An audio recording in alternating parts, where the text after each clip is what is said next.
자, 안녕하십니까. 의료영상 수업을 시작하도록 하겠습니다. 우리가 지난 시간부터 fMRI를 이용한 어떤 시그널 분석 그리고 뇌의 어떤 펑셔널 커넥티비티에 대한 이야기를 하고 있습니다. 지난 시간에 했던 내용을 잠깐만 요약을 해보면요. 여러분들이 뇌의 기능을 이해할 때 인테그레이션, 즉 뇌는 서로 연결되어서 어떤 기능을 수행한다 라는 측면과 또 하나는 이제 세그리게이션, 즉 뇌의 어떤 한 영역이 어떤 한 기능을 주도해서 담당한다 라는 이제 그런 두 가지 측면에서 생각해 볼 수 있는데요. 펑셔널 커넥티비티를 이용을 하면 그 두 가지 측면 모두 우리가 어떤 검증 같은 걸 해볼 수가 있습니다. 또 한 가지 여러분들이 이 fMRI를 이해할 때 태스크 베이스드와 레스팅 스테이트 fMRI 두 가지 서로 다른 실험 패러다임에 입각해서 이해하실 필요가 있는데요. 첫 번째는 전통적으로 가장 많이 쓰이는 태스크 베이스드 방식입니다. 이 태스크 베이스드라는 것은 어떤 특정한 태스크를 수행하면서 fMRI를 촬영을 하게 되고요. 그 특정한 태스크에 연관되는 뇌의 부위가 어디인지를 찾아내는 방법으로 많이 활용되고 있습니다. 그래서 예를 들면 우리 어떤 물체를 보는 시각 기능과 관련해서 눈을 떴다가 감았다가 떴다가 감았다가 하는 그런 태스크를 수행하면서 이제 fMRI를 촬영하고 있다. 이제 그런 상황을 생각을 해보시면 이때 이 태스크를 on, off, on, off를 이렇게 반복을 하게 됩니다. 여러분 지난 시간까지 이 fMRI의 피지올로지를 배우시면서 이렇게 on 기간과 off 피리어드를 어느 일정한 시간 동안 주는 방식으로 반복해서 주는 번갈아 가면서 주는 방식으로 실험하는 것을 이제 epoch related 또는 이제 그런 방식으로 배웠었죠. 그래서 태스크를 일정한 피리어드 시간 동안 주다가 멈추다가 하는 방식으로 우리가 실행을 하게 되면서 볼드 시그널을 이제 영역별로 얻게 됩니다.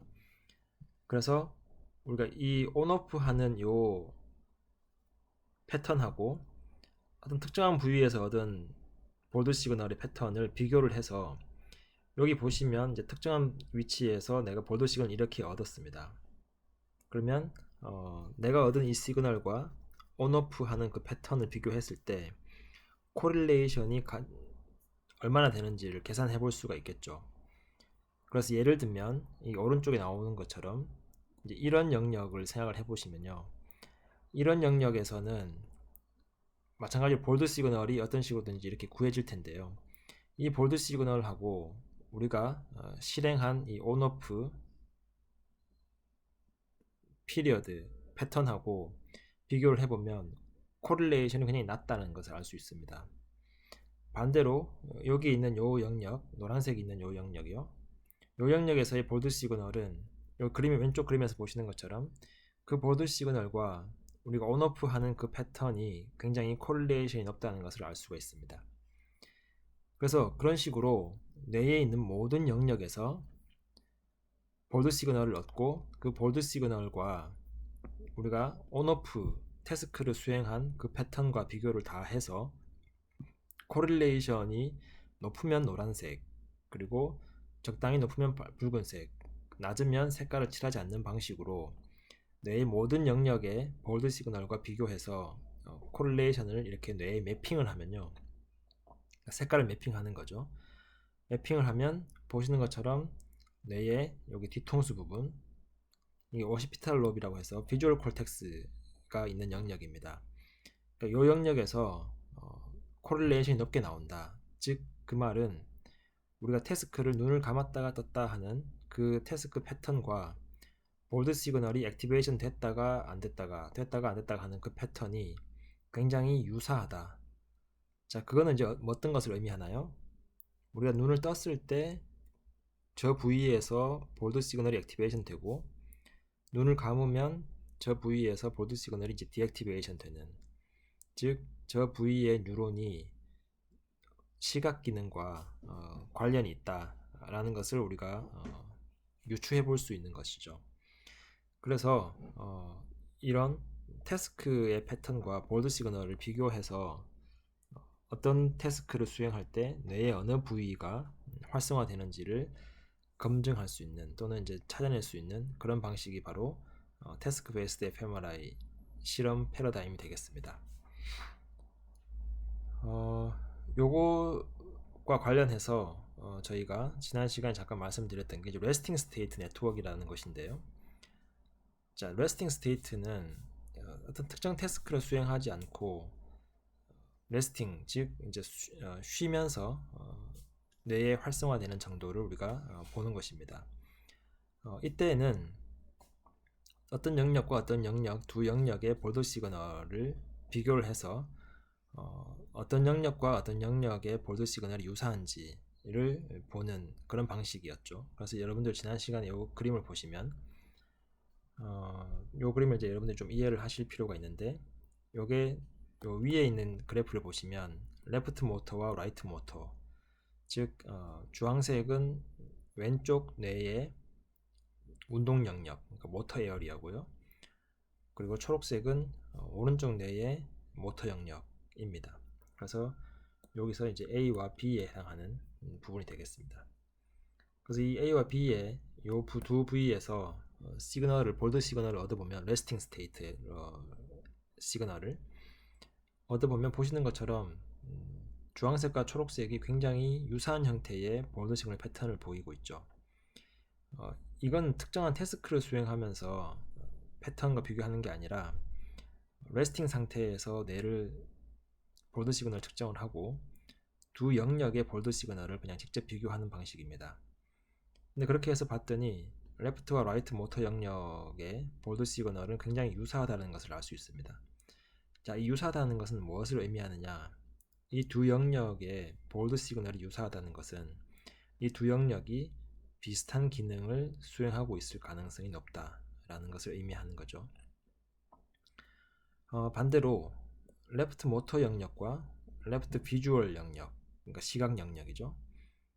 그 두 개의 시그널을 보면 보시는 것처럼 두 개가 상관관계가 굉장히 낮습니다. 그래서 상관계수를 구해보면 거의 0에 가깝죠.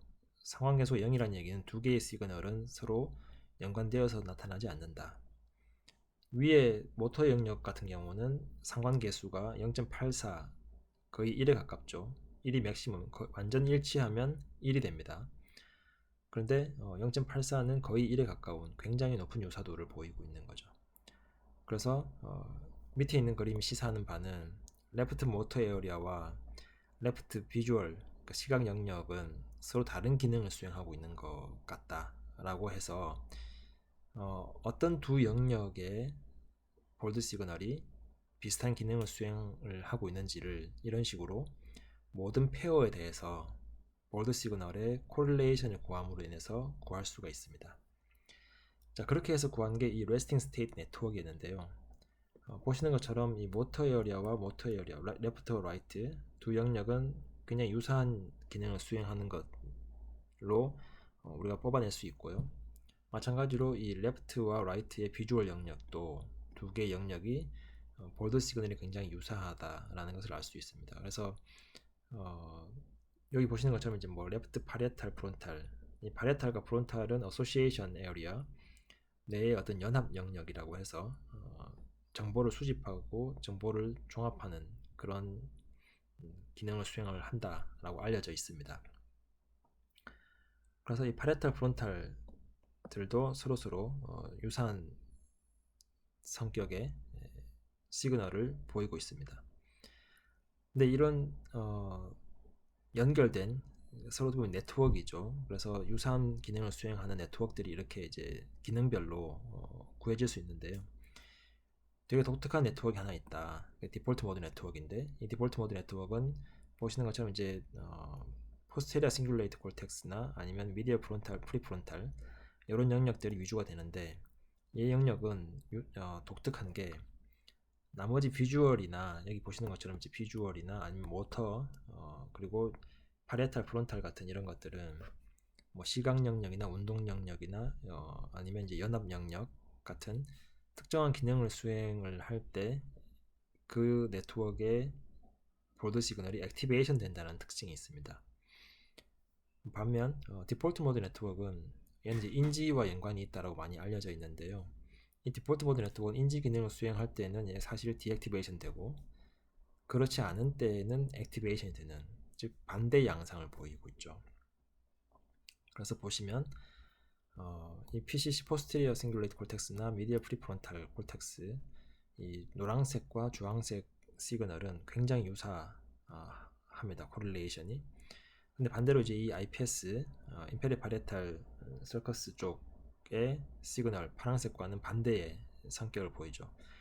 그래서 이 IPS가 어떤 기능을 수행하는 동안 이 디폴트 모드 네트워크는 반대로 액티베이션이 떨어지고, IPS가 액티베이션이 되면 이 디폴트 모드는 디액티베이션, 반대로 IPS가 디액티베이션 되면 디폴트 모드는 액티베이션. 그래서 코릴레이션이 정반대로 뒤집어진다. 그래서 마이너스 1에 가까운 케이스가 되죠. 그래서 특정한 태스크, 특히 이제 인지 기능을 수행하는 태스크와는 시그널이 반대로 되는 그런 경향을 보이는 네트워크가 바로 이 디폴트 모드 네트워크입니다. 이 디폴트 모드 네트워크는 그냥 중요한 최근에 성질을 많이 보이고 있는데요. 커그니션과 관련되어 있다 라고 해서 많이 알려져 있고요. 그래서 디폴트 모드 네트워크를 이제 뽑아내면, 그래서 아까 말씀드린 이런 부위들은 포스테리어 싱귤레이트 콜텍스나 아니면 미디어 프리프론탈 에어리아 쪽이 많이 이제 연관이 되어 있다고 알려져 있는데요. 이 레스팅 스테이트 fMRI는 어떻게 얻을 수 있냐면은, 특정 태스크를 수행하지 않고 그냥 환자들이 그 스캐너에 들어가면 가만히 있으라고 한 다음에 이제 우리가 볼드 시그널을 얻습니다. 그래서 태스크를 수행하지 않고 얻는 거기 때문에 우리가 레스팅 스테이트라고 하고요. 그리고 특정 태스크를 하면서 fMRI 얻는 것을 이제 반대로 태스크 베이스드 fMRI라고 합니다. 그렇게 해서 이제 영역별로 볼드 시그널을 얻은 다음에 아까 말씀드린 것처럼 영역과 영역의 볼드 시그널을 서로 코릴레이션을 시켜서 어떤 두 영역이 유사한 기능을 수행하고 있는지를 이제 네트워크를 뽑아내게 됩니다. 자, 이 레스팅 스테이트 fMRI를 분석하는 두 가지 큰 이제 카테고리가 있는데요. 이 두 가지를 여러분들이 좀 잘 이해를 하시면 아까 말씀드린 그런 레스팅 스테이트 네트워크를 좀 더 잘 이해를 하실 수가 있습니다. 아까 말씀드린 것처럼 이제 레스팅을 하면서 fMRI 볼드 시그널을 우리가 타임 시리즈로 이렇게 쭉 얻습니다. 시간에 따라서. 그런 다음에 이 두 개의 뇌의 영역에서 얻어진 시그널 두 개가 있으면 그 볼드 시그널 두 개를 이제 코릴레이션을 시켜서 두 영역이 얼마나 유사한 기능을 수행하는지를 우리가 뽑아낼 수가 있죠. 근데 이때 이제 시드 복셀이라는 것이 활용될 수가 있습니다. 자, 이 시드 복셀을 우리가 어떻게 활용하는지 한번 살펴보면요.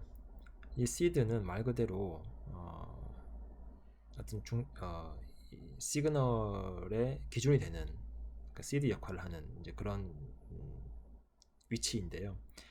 이 시드 복셀은 태스크 베이스드 프레임워크 또는 패러다임에서 우리가 시드를 구할 수가 있습니다.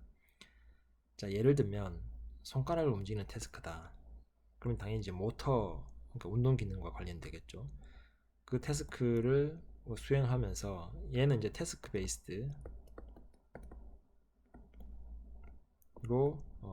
fMRI 촬영을 했다고 가정을 하는 거죠. 다른 데서, 그러니까 우리가 레스팅 스테이트를 찍을 때는 아니지만 어떤 다른 핑거 운동을 하는 태스크 베이스드 fMRI를 촬영했던 것이 있다, 정보가 있다라고 하면, 그러면 이 손가락을 움직이고 안 움직이고 하는 요 이제 태스크를 하고 안 하고 온오프 피리어드 패턴이 있죠.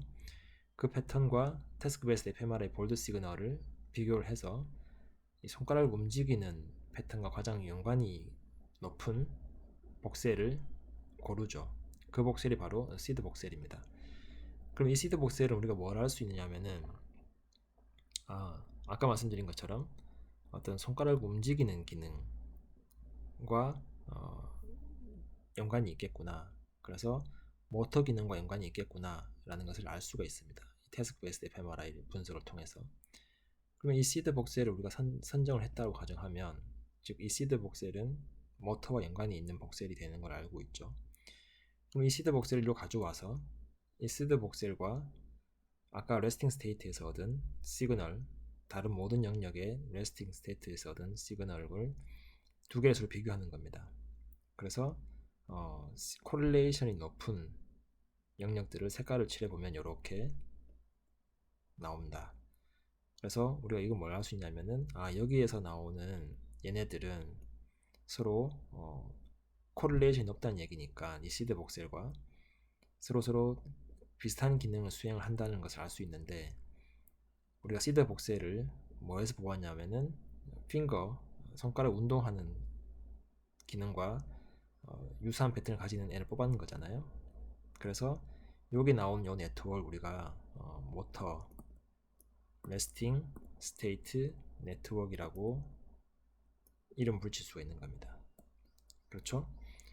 그래서 레스팅 스테이트 네트워크를 분석을 해서 유사한 기능을 수행하는 그 영역들을 뽑아놓고 그 영역이 어떤 기능과 연관이 있는지는 이 시드 복셀을 통해서 우리가 알 수가 있다. 근데 이 시드 복셀은 사실 특정 태스크를 수행하면서 구해야 되는 거니까 이게 이제 모델 디펜던트 메소드가 되겠습니다. 그래서 특정 모델, 즉 이 같은 경우는 이제 핑거 운동, 모터와 연관이 있는 그런 이제 모델을 만들어 놓고 그걸로 시드를 구한 다음 그 시드 영역과 코릴레이션이 높은 다른 영역을 구하는 거니까요. 그래서 어떤 사전에 운동 기능과 같은 이런 사전의 어떤 하이퍼테시스를 기반으로 이 영역들은 모터 기능과 연관이 있다라고 이제 우리가 분석할 수 있는 겁니다. 그래서 이걸 이제 모델 디펜던트 또는 모델 드리븐 메소드라고 우리가 하고요. 이것과는 정반대로 모델 프리 메소드가 있습니다. 그래서 어떤 가설을 전혀 주지 않고 그냥 레스팅 스테이트의 시그널만 사용해서 분석을 하는 방법입니다. 그 중에 하나 대표적인 게 이제 ICA라고 해서 Independent Component Analysis라는 것이 있습니다. 그래서 우리에게 주어진 것은 뇌의 영역별로 볼드 시그널을 우리가 다 구했다는 거죠. 그러면 이제 그 볼드 시그널이라는 거는 어떤 성격을 가지고 있는지를 한번 살펴보면, 그 볼드 시그널들로부터 우리가 레스팅 스테이트 네트워크를 뽑아내고 싶은데, 근데 이제 우리가 얻은 볼드 시그널은 어떤 성격을 가지고 있냐면은, 여기 이 그림에 보시는 것처럼 어떤 여러 가지 기능들에 의해서 나타나는 시그널의 컨비네이션으로 우리가 최종 볼드 시그널을 얻는 게 바로 되겠습니다. 그러니까 예를 들면 여러분들이 카페에 앉아 있다. 그럼 그 카페에 테이블이 여러 개가 있겠죠. 그 테이블 여러 개에서 예를 들면 이제 첫 번째 테이블에서 두 명이 대화하는 소리가 들릴 거고요. 또 두 번째 테이블에서 대화하는 소리가 들릴 겁니다. 그래서 여러 개의 테이블이 있으면 그 여러 개의 테이블에서 대화하는 소리가 내가 어떤 특정 카페에 마이크를 10개를 위치해 놓고 그 10개의 위치에서 서로 다른 소리를 녹음하고 있다 라고 가정을 하면, 그러면 그 많은 테이블들에서 소리가 서로 믹스업 돼서 컴바인 되죠. 그래서 이제 혼합된 형태로 그 10개의 마이크에 녹음이 되는 거죠. 그래서 내가 10개의 마이크로부터 녹음된 그 소리 신호는 사실 몇 개인지는 모르지만 여러 테이블에서 이야기하는 소리들의 어떤 혼합된 형태가 됩니다. 그럼 이 ICA는 뭘 하는 거냐? 그 10개의 마이크로부터 소리를 얻어와서, 그러니까 예를 들면 첫 번째 마이크에서는 이런 소리가 들렸고, 두 번째 마이크에서는 이런 소리가 들렸고, 그래서 10개의 마이크에서 각각 타임 시리즈 시그널이 들어오겠죠. 그럼 이 ICA는 뭘 하는 거냐면은 이 소리들로부터 인디펜던트 컴포넌트 독립인 컴포넌트죠. 그러니까 독립인 어떤 소리의 컴포넌트를 뽑아내는 겁니다. 즉 몇 개의 테이블에서 소리가 혼합되었는지는 모르지만 어쨌든 그 혼합되기 이전에 테이블에서 들려오는 소리들, 컴포넌트들을 하나씩 하나씩 다 추출해주는 그런 방식이 바로 이 ICA가 되는 거죠. 자, 어떤 상황인지 상상이 가시죠? 그래서 카페에 10개의 마이크를 서로 다른 위치에 놓고 소리를 녹음해서 그 소리를 녹음한 거를 가지고 내가 하고 싶은 거는 그 녹음된 소리에 실제로 몇 개의 컴포넌트의 시그널들이 혼합되어서 들어갔을 텐데 그 혼합되기 이전 각각의 테이블에서 들려오는 소리들을 분리해서 내가 뽑아내는 그런 방식이 된다라는 겁니다. 자, 그래서 이런 방식을 여러분들 뇌의 볼드 시그널 입장에서 생각을 해보면 우리 뇌에서 레스팅 스테이트 상태에서 볼드 시그널을 얻었다. 근데 그 볼드 시그널은 우리 뇌가 사실은 레스팅 한다고 하지만 굉장히 다양한 일들을 하고 있겠죠. 근데 그 다양한 기능들을 수행을 하는데 그 기능들은 여러 가지 네트워크의 형태로 기능들을 수행할 겁니다. 근데 그 기능들을 수행을 하면서 뇌의 뉴런들이 액티베이션 됐다가 안 됐다가 그런 패턴을 가질 텐데 그런 액티베이션 되는 패턴들이 서로 혼합되어서 하나의 볼드 시그널이 생성되는 것이고 그런 볼드 시그널들이 뇌의 위치별로 아까 이제 우리가 카페에서 10개의 마이크를 놨듯이 뇌의 위치별로 볼드 시그널을 내가 측정하는 것이죠. 그럼 그렇게 해서 위치별로 볼드 시그널을 측정한 다음 걔네들은 오리지널리 여러 기능들을 수행을 하는 과정에서 혼합된 시그널이니까 그 기능들을 수행하는 네트워크들을 분류해내는 컴포넌트를 이제 분리 추출해내는 그런 과정이 바로 ICA가 되겠습니다. 자, 이해가 되셨나요? 이걸 잘 이해를 해주시기 바라고요. 이 인디펜던트 컴포넌트 애널리시스는 그래서 아무런 가설 어떤 특정한 모델을 가정하고 있지 않죠. 그냥 얻어진 데이터 그대로 가져와서 그 데이터가 몇 개의 복잡한 컴포넌트의 컨비네이션인지를 추출해내는 그런 과정입니다. 그래서 완전한 데이터 드리븐 방식이 되고요. 여기 스페이셜 템포럴 컴포넌트, non overlapping, 인디펜던트죠. 스페이셜 템포럴 컴포넌트라는 얘기는 스페이셜 템포럴, 그러니까 시공간적인, 그러니까 시간적으로 타임 시리즈니까 시간이 가면서 시그널을 우리가 얻는 거고요. 우리 목소리를 녹음하듯이. 그리고 공간적으로 서로 다른 위치에 있는 마이크에서 내가 시그널을 얻는 거잖아요. 그래서 스페이셜 템포럴한 컴포넌트를 추출해내는 과정이다. 노이즈 제거에 굉장히 이제 유용하고요. 디폴트 모드 네트워크를 뽑는데 굉장히 로버스트합니다. 그러니까 잘 뽑혀요. 디폴트 모드 네트워크가. 그래서 이 뽑는 과정을 한번 보시면 ICA를 수행하는 알고리즘 자체는 되게 복잡하니까 여러분들이 일단 이해를 하실 필요는 없을 것 같고요. 내가 ICA를 해서 독립된 컴포넌트를 여러 개를 뽑았다 라고 일단 가정을 해볼게요. 그럼 이제 컴포넌트 1이 있고 컴포넌트 2가 있고 컴포넌트 3가 있다. 근데 이 컴포넌트 1은 뇌에 입혀 보니까 그러니까 유사한 시그널을 내는 그런 이제 영역들의 네트워크들이 뽀뽀히 나왔겠죠. 컴포넌트 1으로.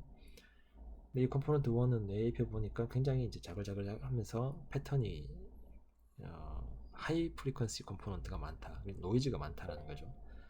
그래서 이건 얘는 그냥 노이즈구나 라고 우리가 이제 이해할 수 있고요. 그럼 노이즈는 제거. 근데 컴포넌트 2, 3를 봤더니 이 2, 3 중에서 우리가 잘 알고 있는 어떤 시그널 형태의 굿니스 오브 핏, 그러니까 잘 맞는지를 이제 보게 되고요. 그 맞는 걸 봤더니 컴포넌트 3가 선택이 될 수 있습니다. 그래서 기존에 잘 알려진 그런 네트워크와 어느 정도 유사한 형태의 네트워크 컴포넌트를 뽑아내는 거죠. 이렇게 해서 뽑아냈더니 얘가 이제 예를 들면 이제 뭐 디폴트 모드 네트워크가 나오고 아까 말씀드린 그런 모터 네트워크가 나오고 아니면 이제 비주얼 네트워크가 나온다든지 하는 그런 이제 레스팅 스테이트 네트워크들이 뽑혀서 나오는 겁니다. 그 중에서 디폴트 모드 네트워크는 인지와 연관이 있다라고 말씀을 드렸는데요.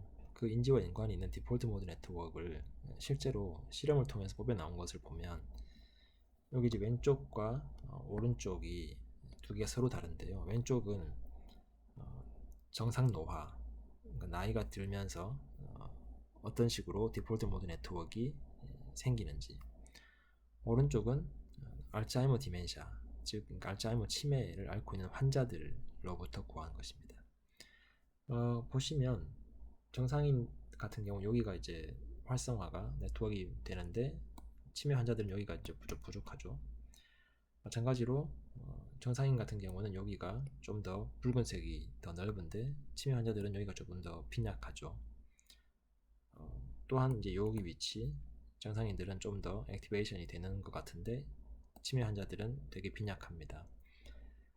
그래서 이게 의미하는 바는 뭐냐, 정상 노화 과정을 겪는, 그러니까 예를 들면 60대, 70대 정상 노화 과정을 겪는 분들의 디폴트 모드 네트워크는 왼쪽에서 보시는 것처럼 어느 정도 잘 활성화가 되고 있는데 치매 환자들의 경우는 오른쪽에서 보시는 것처럼 디폴트 모드 네트워크가 제대로 활성화가 되고 있지 않다. 즉 인지 기능을 수행할 때 디액티베이션 되고 인지 기능을 수행하지 않을 때 액티베이션 되는 그런 형태의 어떤 리드미컬한 네트워크가 제대로 구성되어 있지 않다라는 것을 알 수가 있습니다. 그래서 이 두 그룹을 직접 비교를 해보면 아까 그림에서 보신 것처럼 이런 부위나 이런 부위 또는 이제 이런 부위들에서 차이가 난다라는 것을 이제 알 수가 있습니다. 그래서 통계적으로 유의미한 차이를 보인다라고 생각을 하시면 되겠습니다. 그래서 디폴트 모드 네트워크 인지 기능과 관련이 있는데 실제로 정상 노화 대비 치매 환자들을 봤더니 그 디폴트 모드 네트워크 부위들에서 활성화되는 정도가 많이 떨어져 있더라 라는 것을 이제 실험적으로 보인 것이죠. 자, 다음 영상에서 좀 더 자세하게 레스팅 스테이트 네트워크 분석하는 방법에 대해서 살펴보도록 하겠습니다.